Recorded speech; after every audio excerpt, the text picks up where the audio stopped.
Study IQ IAS, अब तैयारी हुई affordable. Christians led British government Hindu temples को क्यों चला रही है? आंध्र प्रदेश के तिरुपति बालाजी मंदिर को गवर्न करने वाली तिरुमला तिरुपति देवस्थानम्स ट्रस्ट का 2024 का बजट 5141.74 करोड़ रुपए का है। तिरुपति बालाजी मंदिर के प्रसाद में एनिमल फैट मिलाए जाने को लेकर शुरू हुआ था, मगर देखते ही देखते इसने नेशन वाइड प्रोटेस्ट का रूप ले लिया है। ऑफरिंग्स और डोनेशंस के रूप में होने वाली टेम्पल्स की इनकम का एक शेयर अपने लिए भी रख लेती, क्योंकि मुस्लिम इन्वेजन नॉर्थ वेस्ट से होती थी, जबकि साउथ इंडिया के मंदिर अब भी इन्वेजन के दंश से बचे हुए।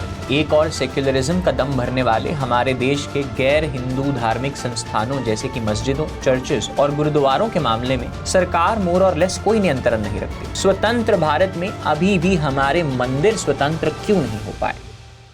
यूएस के एक्स प्रेसिडेंट जॉन एडम्स का एक फेमस कोट है, Constitution of government once changed from freedom can never be restored and liberty once lost is lost forever। अगर हम गौर से देखें तो ये बात हमारे मंदिरों पर बिल्कुल सटीक तरीके से लागू होती है।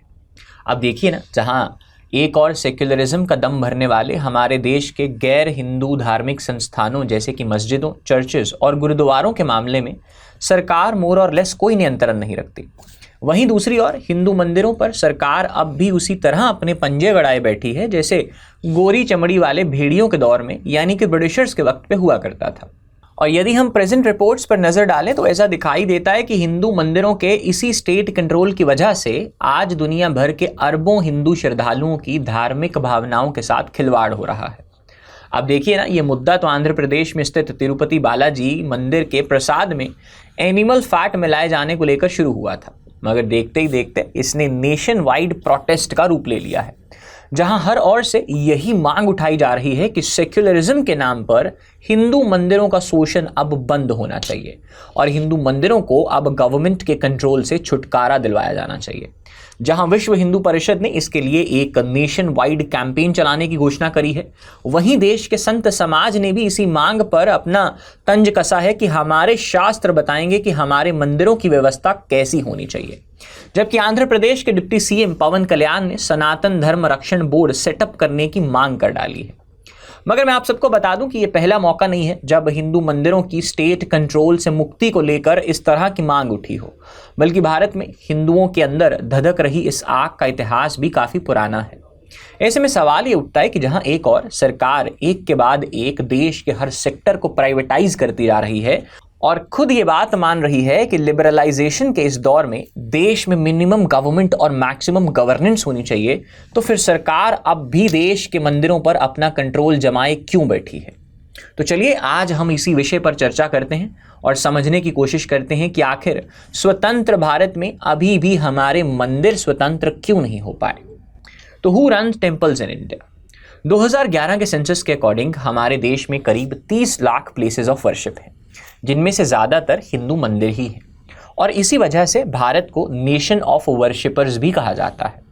जहां भारत में मंदिरों पर तो सरकारी कंट्रोल है, किंतु मस्जिद और चर्च पूर्ण रूप से सेल्फ गवर्न्ड हैं, और देश के मुस्लिम और क्रिश्चियंस अपने प्लेसेस ऑफ वर्शिप और इंस्टीट्यूशंस को अपनी ही कम्युनिटी द्वारा बनाए और चलाए जाने वाले बोर्ड्स या ट्रस्ट के जरिए मैनेज करते हैं, जिसमें कि वो पूर्ण रूप से इंडिपेंडेंट हैं। दूसरी ओर अगर सिख धर्म की बात करें तो गुरुद्वारों में भी गवर्नमेंट कुछ हद तक इंटरवेन जरूर करती है, मगर ये इंटरवेंशन बेहद लिमिटेड ही होता है। उदाहरण के लिए दिल्ली, पंजाब, हरियाणा, चंडीगढ़ एवं हिमाचल प्रदेश में गुरुद्वारों के प्रबंधन एवं प्रशासन के लिए सिखों की समितियां बनी हुई हैं, जिनमें सदस्य भी सिख होंगे और उन्हें चुनने वाले भी। उदाहरण के तौर पर आप सिख गुरुद्वारा एक्ट 1925 के तहत इस्टेब्लिश की गई सिख गुरुद्वारा प्रबंधक कमेटी को देख सकते हैं। मगर यदि हम मंदिरों के स्टेट कंट्रोल की बात करें तो भारत के बहुत से स्टेट्स में बड़े और मॉन्यूमेंटल मंदिरों को अपने कंट्रोल में रखने के लिए वहां की गवर्नमेंट्स ने लॉज बनाए हुए हैं, जिनके जरिए वो टेम्पल्स की मैनेजमेंट, इनकम और एक्सपेंसेस को मोर और लेस कंट्रोल करते हैं। इन बोर्ड्स और ट्रस्ट में या तो गवर्नमेंट रिप्रेजेंटेटिव्स मौजूद होते हैं या कई बार वो इन बोर्ड्स के चेयरपर्सन्स होते हैं। उदाहरण के लिए शायद देश में सबसे ज्यादा हिंदू मंदिरों को गवर्नमेंट कंट्रोल में रखने वाला राज्य तमिलनाडु, वहां पे the Hindu religious and charitable endowments नाम का एक डिपार्टमेंट है जो इन सभी मंदिरों को मैनेज करता है। यहाँ तक कि विवादों के केंद्र में खड़ा तिरुपति मंदिर भी तिरुमला तिरुपति देवस्थानम नाम की गवर्निंग बॉडी द्वारा चलाया जाता है, जो कि आंध्र प्रदेश गवर्नमेंट के ही अंडर आती है और आंध्रा की सरकार ही इसके हेड को भी अपॉइंट करती है। अब इन लॉस की मदद से गवर्नमेंट ऑफरिंग्स और डोनेशंस के रूप में होने वाली टेम्पल्स की इनकम का एक शेयर अपने लिए भी रख लेती है, जिसका इस्तेमाल वो एडमिनिस्ट्रेशन, मंदिरों का रखरखाव और आसपास के छोटे मंदिरों की देखरेख और वेलफेयर एक्टिविटीज के लिए करती है। फिर चाहे वो वेलफेयर एक्टिविटीज ऐसी हों जिनका सीधा संबंध रिलीजन से हो या ना हो, जैसे कि हॉस्पिटल्स, ऑर्फनेज, सेक्युलर स्कूल्स और कॉलेजेस को चलाना इसमें शामिल होता है। उदाहरण के लिए हाल ही में कर्नाटक गवर्नमेंट ने एक बिल पास किया है जिसके अंदर राज्य के वो सभी मंदिर जो 1 करोड़ से ज़्यादा रेवेन्यू जनरेट करते हैं, सरकार उनसे इनकम का 10% कलेक्ट करेगी। यानी कि अब से मंदिरों का भी MNC कॉरपोरेट्स जैसे रेवेन्यू देखा जाएगा। और तो और कल सरकार लोगों की आस्था के केंद्र इन मंदिरों को कहीं रेवेन्यू टारगेट ही ना दे दे। दूसरी ओर जिन स्टेट्स में टेम्पल मैनेजमेंट के लिए अम्ब्रेला लॉज नहीं है, वहां भी पर्टिकुलर हिंदू मंदिरों के लिए स्पेसिफिक गवर्निंग लॉज बनाए हुए हैं। उदाहरण के लिए जम्मू के कटड़ा में स्थित वैष्णो देवी माता श्राइन को the Jammu Kashmir Shri Mata Vaishno Devi shrine act 1988 के प्रोविजंस द्वारा गवर्न किया जाता है। ये सभी एक्ट्स कॉन्स्टिट्यूशन के आर्टिकल 25 के आधार पर बनाए गए हैं, जबकि रिलीजियस एंडाउमेंट्स और इंस्टीट्यूशंस का 7th शेड्यूल की लिस्ट 3 यानी कॉन्करेंट लिस्ट में होने की वजह से इसके लिए जो लेजिस्लेशन बनाने का अधिकार है वो सेंटर और स्टेट गवर्नमेंट दोनों के पास होता है। लेकिन भारत में मंदिरों की दुर्दशा की ये स्थिति आज नहीं बनी है, इसका भी अपना ही एक लंबा इतिहास है। तो आइए अब हम इसके बारे में भी बात कर लेते हैं। तो history of temple regulation in India. दोस्तों, हमारे देश में मॉन्यूमेंटल टेम्पल्स कंस्ट्रक्ट कराने का इतिहास काफ़ी पुराना है, जहां हिस्टोरिकल एविडेंसेस बताते हैं कि मौर्यन पीरियड से ही पूरे देश में किंग्स और नोबल्स मंदिरों के निर्माण में दान के लिए गोल्ड, पैसा और लैंड डोनेट किया करते थे। जहां भारत में मंदिर केवल धर्म और धार्मिक अनुष्ठानों तक सीमित नहीं थे, बल्कि हमेशा से ये हमारे समाज और संस्कृति की आधारशिला का अभिन्न हिस्सा रहे हैं। इन मंदिरों को हमेशा से लोकल कम्युनिटीज ही मैनेज किया करती थी। ये मंदिर डांस और आर्ट के केंद्र होने के साथ साथ मैसिव डिसेंट्रलाइज्ड ट्रेड नेटवर्क का एपिसेंटर भी हुआ करते थे। बल्कि हमारे तो बहुत से शहर जैसे कि वाराणसी, उज्जैन, मदुरई, पुरी इत्यादि भी इन मंदिरों के इर्द गिर्द ही डेवलप हुए हैं, जो आगे जाके उस पूरे के पूरे रीजन के ग्रोथ इंजन बनकर उभरे हैं। हर मंदिर के अपने चैरिटेबल एंडाउमेंट्स और दान में मिली प्रॉपर्टी हुआ करती थी, जिसे इसके आसपास की कम्युनिटी के बेटरमेंट के लिए इस्तेमाल किया जाता था। जहां बड़े मंदिरों में आने वाले दान से ही वहां के आसपास रेस्ट हाउसेज यानी कि सराय, पाठशाला, गौशाला, एजुकेशन के एडवांसमेंट के लिए इंस्टीट्यूशन और गरीबों को भोजन करवाने के लिए इन सब चीज़ों का इस्तेमाल भी किया जाता था। यहाँ तक कि IIM बैंगलोर में सेंटर ऑफ पब्लिक पॉलिसी के प्रोफेसर G रमेश द्वारा टेम्पल मैनेजमेंट पर पब्लिश्ड एक पेपर में इस फैक्ट को लेकर हिस्टोरिकल एविडेंस पॉइंट्स भी स्टैब्लिश किए गए हैं कि किस तरह से मंदिरों ने देश के एग्रीकल्चर, कल्टीवेशन और इरिगेशन को प्रमोट करने में किसी ऑर्गेनाइज्ड स्टेट जैसी ही भूमिका निभाई है। और यही कारण है कि श्रद्धालुओं की आस्था और कई 100 सालों के इतिहास ने हमारे मंदिरों के कोष को कुछ इस तरह से भरा है कि आज के भारत के मंदिरों के पास कई राज्य की सरकारों से भी ज़्यादा पैसा है। इसी कारण की वजह से मिडाइवल पीरियड में विदेशी इन्वेडर्स ने लूट के इरादे से बार बार हमारे मंदिरों पर हमले किए, और यही कारण था कि ब्रिटिशर्स ने भी हमारे मंदिरों को एक सोशल पॉलिटिकल इन्फ्लुएंस के केंद्र के रूप में ही नहीं, बल्कि एक मैसिव वेल्थ के भंडार घर के रूप में देखा, जिसे ऑफिशियल ओवरसाइट की ज़रूरत थी। और इसी वजह से जो ऑथर संजीव नायर हैं, वो द प्रिंट में लिखे अपने आर्टिकल में एक बात पॉइंट आउट करते हैं कि अगर ब्रिटिश मिशनरीज को भारत में क्रिश्चियनिटी कन्वर्जन का प्रोपेगेंडा फैलाना था, तो इसके लिए सबसे पहले भारत के एग्जिस्टिंग रिलीजियस इंस्टीट्यूशंस को कमज़ोर बनाना उनके लिए बेहद ज़रूरी था। और यहीं से शुरुआत हुई मंदिरों में स्टेट के इंटरवेंशन की, जहां 1810 से 1817 यानी कि 1810 से 1817 के बीच ब्रिटिशर्स ने मंदिरों के एडमिनिस्ट्रेशन में दखल देने के लिए बंगाल, मद्रास और बॉम्बे प्रेसिडेंसीज में बहुत से लॉज और रेगुलेशंस इनैक्ट करे, जिनमें मद्रास रेगुलेशन ऑफ 1817 सबसे प्रमुख था। पर्टिकुलरली साउथ में इन लॉज को बनाए जाने का एक बड़ा कारण ये था कि मुस्लिम इन्वेडर्स की लूट की वजह से नॉर्थ इंडिया के मंदिरों का खजाना अब तक खाली हो चुका था, क्योंकि मुस्लिम इन्वेजन्स नॉर्थ वेस्ट से होती थी, जबकि साउथ इंडिया के मंदिर अब भी इन्वेजन के दंश से बचे हुए थे।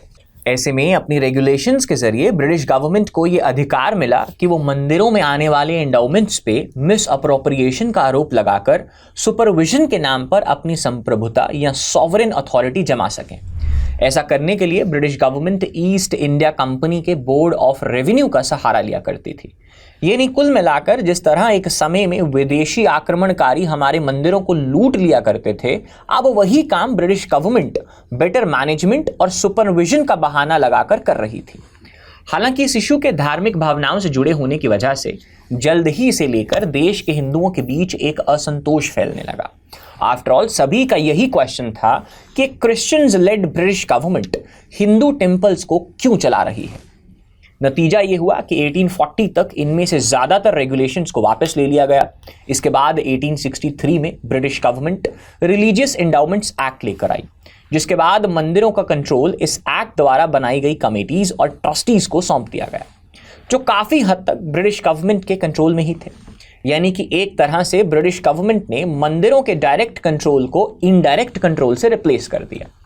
इसके बाद 1925 the Madras religious and charitable endowments act बनाया गया, मगर इसके आते ही ब्रिटिश सरकार को मुस्लिम्स और क्रिश्चियंस की ओर से भारी प्रोटेस्ट झेलना पड़ा। नतीजा ये हुआ कि इस एक्ट को रीड्राफ्ट करके मुस्लिम्स और क्रिश्चियंस को इसके एम्बिट से बाहर कर दिया गया और इस एक्ट का नाम बदलकर 1927 में Madras Hindu religious endowments act कर दिया गया, जो कि केवल हिंदू टेम्पल्स पर लागू होता था। और ये law government of India act 1919 के आधार पर ही बना था। जबकि दूसरी ओर 1925 में ही सिख गुरुद्वाराज एक्ट पास कर दिया गया था, जिसमें गुरुद्वारों का कंट्रोल सिखों द्वारा इलेक्ट की गई एक बॉडी को देने की बात कही गई थी। यानी कुल मिलाकर हिंदुओं के लिए बनाए गए नियम सिख, मुस्लिम और क्रिश्चियंस के लिए बनाए गए नियमों से बिल्कुल अलग थे। अब दुर्भाग्य की बात यह है कि इंडिपेंडेंट इंडिया में भी मंदिरों पर कुछ ऐसा ही कंट्रोल है जैसा कि ब्रिटिश टाइम्स में हुआ करता था। जैसे कि इसका पहला उदाहरण हमें 1951 में पास हुए Madras Hindu religious and charitable endowment acts के रूप में देखने को मिलता है। हालांकि इस लॉ को जल्द ही कोर्ट में चैलेंज किया गया, जिसके जवाब में 1959 में इसी लॉ में अमेंडमेंट करते हुए उस वक्त की कांग्रेस गवर्नमेंट ने Hindu religious and charitable endowment act बनाया, जिसके अंतर्गत एक Hindu religious and charitable endowment विभाग बना दिया गया। इसके बाद ज़्यादातर साउथ इंडियन स्टेट्स ने इसी लॉ के आधार पर अपने अपने लीगल स्ट्रक्चर बना लिए, जहां कुछ स्टेट्स ने यह हवाला दिया कि हिंदू टेम्पल्स में समाज के सभी वर्ग और कास्ट के लोगों की एंट्री को इंश्योर करने के लिए इन टेम्पल्स की मैनेजमेंट में गवर्नमेंट का इंटरवेंशन ज़रूरी है। हालांकि ऐसा नहीं है कि हिंदू मंदिरों को सरकारी तंत्र से आज़ाद करने के लिए कभी कोई मांग नहीं उठी। दरअसल 1959 में ही आरएसएस ने मंदिरों का कंट्रोल हिंदू कम्युनिटी को वापस देने के लिए एक रेजोल्यूशन भी पास किया था। इस रेजोल्यूशन में काशी विश्वनाथ टेम्पल, अखिल भारतीय प्रतिनिधि सभा और आरएसएस ने मिलकर उत्तर प्रदेश गवर्नमेंट से ये अपील करी थी कि वो हिंदू मंदिरों को डायरेक्टली या इनडायरेक्टली कंट्रोल करना बंद कर दें। इसी के बाद विश्व हिंदू परिषद ने अर्ली 70s से ही इस मामले पर अपना विरोध दर्ज करा है। हाल ही में 2021 में भी विश्व हिंदू परिषद ने एक रेजोल्यूशन पास करके सेंट्रल गवर्नमेंट से ये अपील भी करी है कि सेंट्रल गवर्नमेंट देश में एक ऐसा लॉ पास करे जिससे मंदिरों को गवर्नमेंट के कंट्रोल से मुक्त करा जा सके। इसी के रिस्पांस में हम अगर बीजेपी की बात करें तो बीजेपी बीते 10 सालों से इसी डिमांड के साथ सुर से सुर मिला रही है।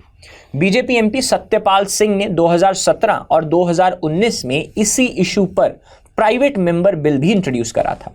इसी तरह पीएम मोदी ने भी बीते साल तेलंगाना में एक इलेक्शन रैली के दौरान तमिलनाडु सीएम एमके स्टालिन पर हिंदू टेम्पल्स को एनक्रोच या अतिक्रमण करने का आरोप भी लगाया था, जिसके बाद स्टालिन ने इस एलिगेशंस पर कड़ी प्रतिक्रिया जाहिर की थी।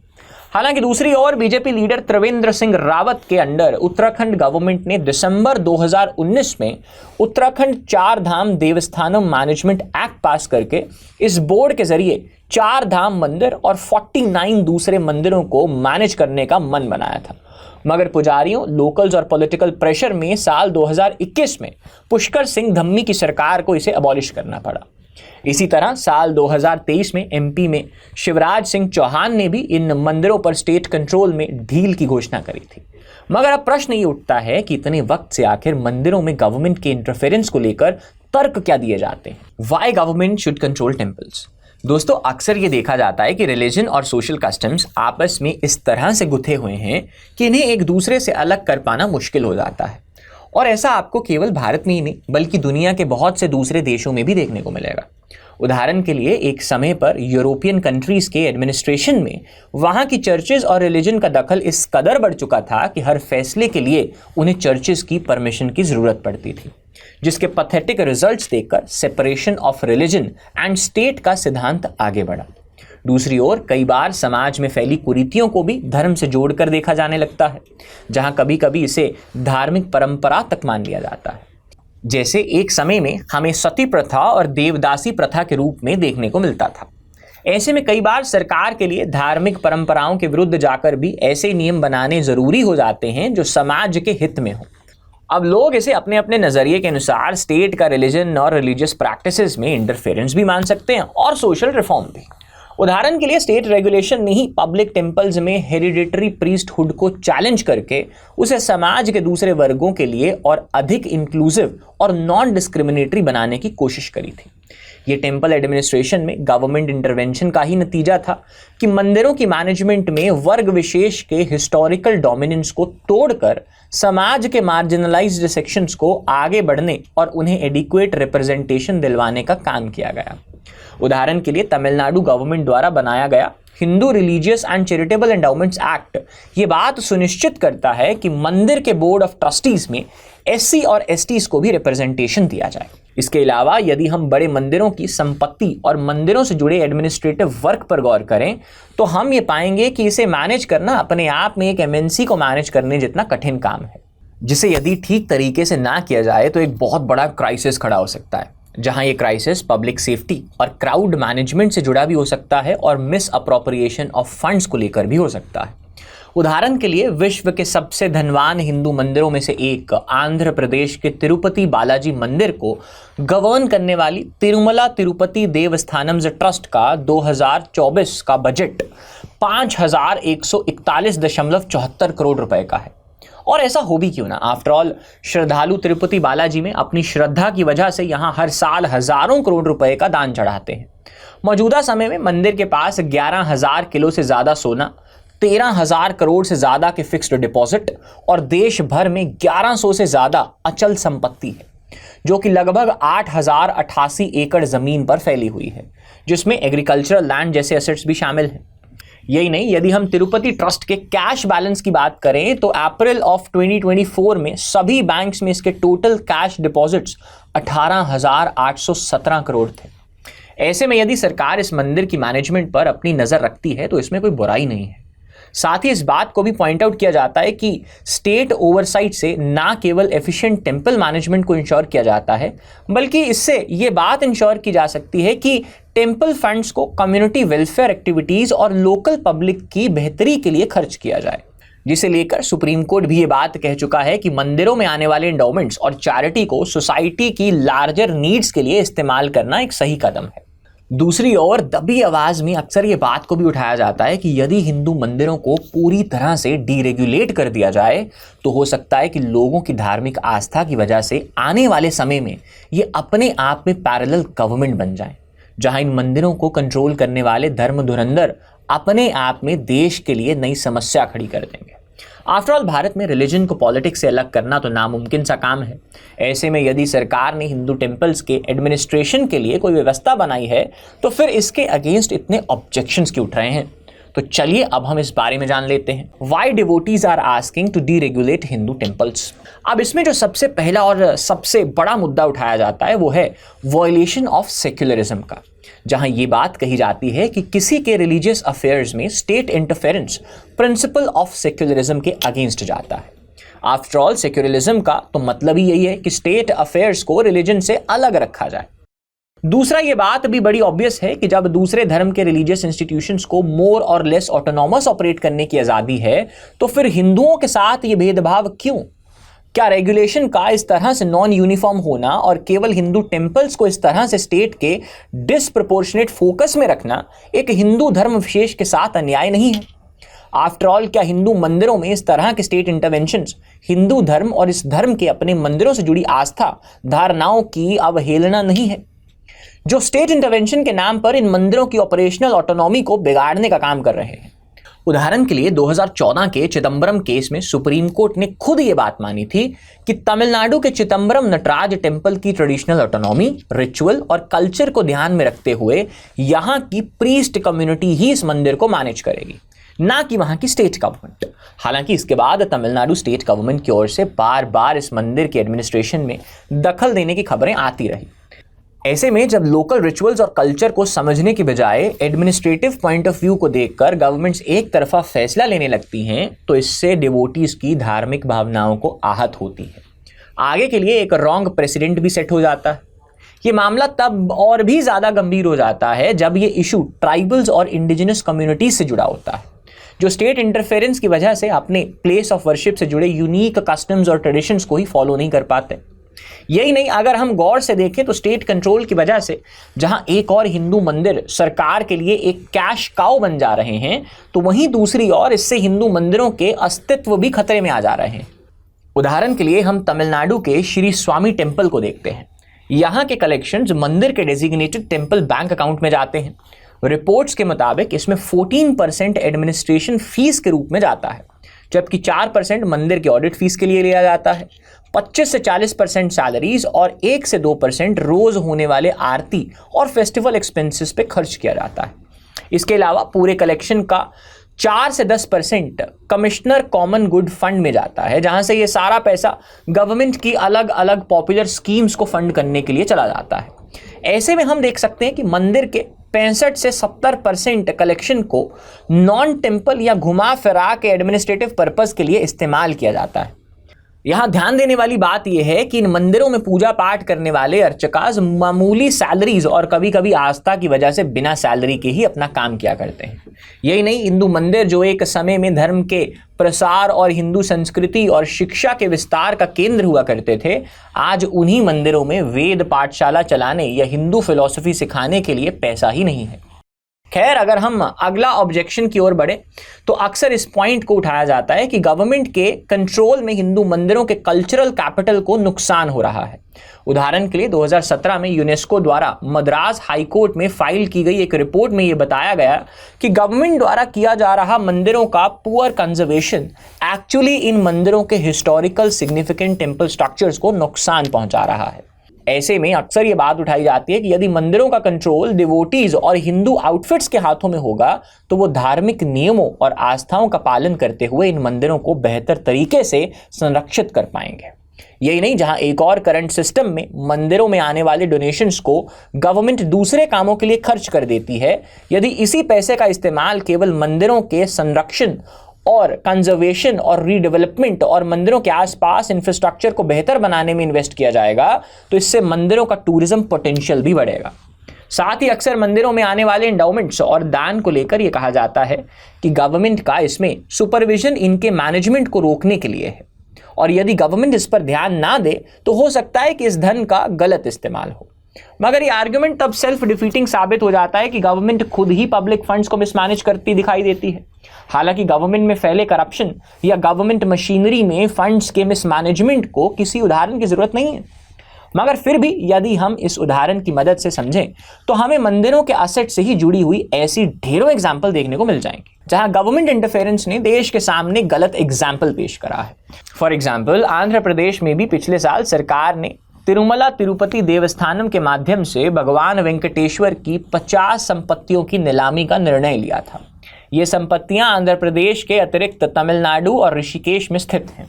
इन प्रॉपर्टीज के ऑक्शन के माध्यम से 24 करोड़ रुपए अर्जित किए जाने की संभावना थी, किंतु हिंदू संगठनों के विरोध के कारण सरकार को यह निर्णय वापस लेना पड़ा।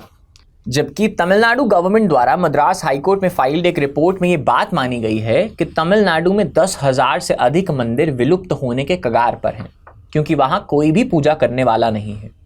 34,000 ऐसे मंदिर हैं जिन्हें सालाना 10,000 रुपए का बजट दिया जाता है। 37,000 मंदिरों की पूजा, सुरक्षा और प्रबंधन की जिम्मेदारी मात्र एक ही व्यक्ति के हाथ में है।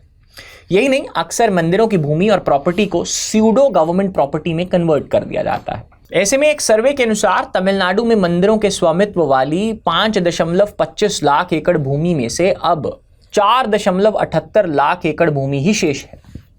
मद्रास उच्च न्यायालय ने हिंदू धार्मिक एवं चैरिटेबल एंडाउमेंट विभाग को कम से कम 50,000 एकड़ भूमि पुण्य प्राप्त कर मंदिरों को लौटाने का आदेश किया था। यानी ये बात जाहिर है कि जिस बेस पर देश में हिंदू मंदिरों को कंट्रोल किया जा रहा था, ये स्टेट कंट्रोल भी उसे एफिशिएंट मैनेजमेंट और ट्रांसपेरेंसी की तरफ नहीं लेके जा पा रहा। मगर यदि स्टेट के इंटरफेरेंस से यदि इतनी सारी दिक्कतें हैं तो फिर समाधान क्या है? अक्सर हिंदू मंदिरों में स्टेट कंट्रोल को कम करने के लिए एक्सपर्ट्स कई बीच के रास्ते बताते हैं। तो क्या हैं ये बीच के रास्ते? चलिए जानते हैं। Is there a way out? दोस्तों, आपने वो कहावत सुनी होगी कि जाको काम उसी को साजे। ऐसे में एक्सपर्ट्स की माने तो टेम्पल कंट्रोल में रिलीजियस और एडमिनिस्ट्रेटिव या सेक्युलर डोमेन से जुड़े ऑपरेशंस में एक क्लियर सेपरेशन ऑफ पावर होना चाहिए, जहां गुड गवर्नेंस प्रिंसिपल को फॉलो करते हुए स्टेट ऑफिशियल्स से बने हुए state level temple administration boards और प्रीस्ट और लोकल रिप्रेजेंटेटिव से बने हुए टेम्पल मैनेजमेंट कमेटी और टेम्पल लेवल ट्रस्ट बनाए जा सकते हैं, जो म्यूचुअल अंडरस्टैंडिंग के साथ अपने अपने डोमेन के कामों पर फोकस करेंगे। इसी दिशा में केरला के देवस्थानम बोर्ड्स को एक अच्छे एग्जाम्पल की तरह प्रेजेंट किया जाता है, जहां किसी भी तरह का करप्शन या फंड मैनेजमेंट और ट्रेडिशनल रिचुअल्स या कस्टम्स के अनुसार मंदिरों का मैनेजमेंट करने के लिए सोशल रिलीजियस ट्रस्ट बनाए जाते हैं, जिनमें गवर्नमेंट और कम्युनिटी द्वारा नॉमिनेटेड मेंबर्स हिंदू टेम्पल्स की देखरेख करते हैं। साथ ही मंदिर की प्रॉपर्टीज को उस मंदिर के प्रिजाइडिंग डीटी की डीम्ड प्रॉपर्टी माना जाता है, यानी इस पर किसी का भी हक या ओनरशिप नहीं होता। इसके अलावा मंदिरों को बेहतर तरीके से गवर्न करने के लिए inter temple network structure form किया जा सकता है, जहां मंदिरों को उनके साइजेस के अकॉर्डिंग 2 कैटेगरीज में बांटा जाए और हब एंड स्पोक मॉडल की तरह बड़े और एडमिनिस्ट्रेटिवली स्ट्रॉन्ग टेम्पल्स को उस रीजन के छोटे मंदिरों की सपोर्ट के लिए जिम्मेवारी दी जाए। साथ ही सभी टेम्पल्स में टूरिज्म, टेम्पल्स की नेटवर्किंग और हिस्टोरिकल टेम्पल्स में रिसर्च और उनसे जुड़े पब्लिकेशंस, आईटी ट्रेनिंग और कैपेसिटी बिल्डिंग जैसे सभी डेवलपमेंट वर्क के लिए एक अलग से स्पेशल पर्पस व्हीकल फॉर्म किया जा सकता है। मगर इस बारे में भी एडवोकेट और पॉलिटिकल थिंकर जे साई कहते हैं कि मंदिरों के एडमिनिस्ट्रेटिव वर्क या मैनेजमेंट के लिए बनाए गए एसपीवीज को भी फंडिंग की जरूरत होगी। ऐसे में यदि इन मामलों में सरकार का दखल रहेगा तो जाहिर है कि मंदिर को आने वाले एंडाउमेंट्स के एलोकेशन में भी सरकार का दखल बना रहेगा, यानी स्थिति जैसी की वैसी ही रहेगी।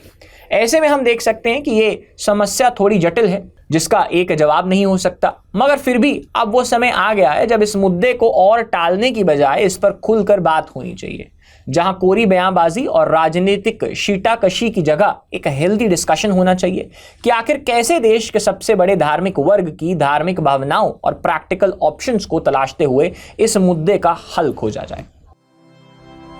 स्टडी IQ IAS अब तैयारी हुई अफोर्डेबल।